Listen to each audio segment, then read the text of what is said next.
வந்து பாத்தீங்கன்னா நடராஜன் பெருமானுக்கும் சிவகாமி தாயாருக்கும் வருடங்கள்ல 6 அபிஷேகம் நடைபெறும். அதேபோல் இன்று வந்து ஒரு அபிஷேகம்.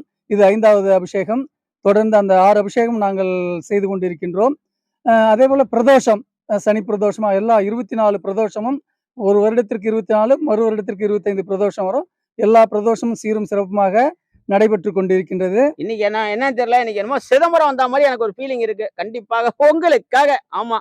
இந்த ஆலயம் வந்து பாத்தீங்கன்னா ஃபுல்லா கல்லாலேயே கட்டி முடிக்கப்பட்டிருக்கு. அதேபோல வந்து பாத்தீங்கன்னா நந்தி எம்பெருமானுக்கு மண்டபம் அமைப்பதற்கு கல்லு தான் கிட்டத்தட்ட ஒரு 48 லட்சம் கேட்டிருக்காங்க கொட்டேஷனு. அரங்கினாய் தாயாருக்கு வந்து மிக பழமையான கல்லுலாம் அங்க இருந்தது. அதை எடுத்து வச்சிருக்கோம். அது வந்து ஜனவரியிலேருந்து ஆரம்பிக்கலான்னு இருக்கோம். அது ஐயனுடைய அருளால தான் இந்த இதெல்லாம் ஊருக்கே நடைபெறணும். பெருமை. அங்கேயே நான் வண்டியில வரும்போதே பார்த்தேன். ரொம்ப அருமையா இருந்தது கோயிலு.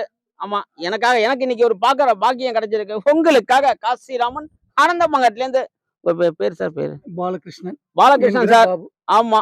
சார் வந்து ஓய்வு பெற்ற ஆசிரியர். ஆமா. உங்களுக்காக நன்றி. ஆமா. நீங்களும் வாங்க.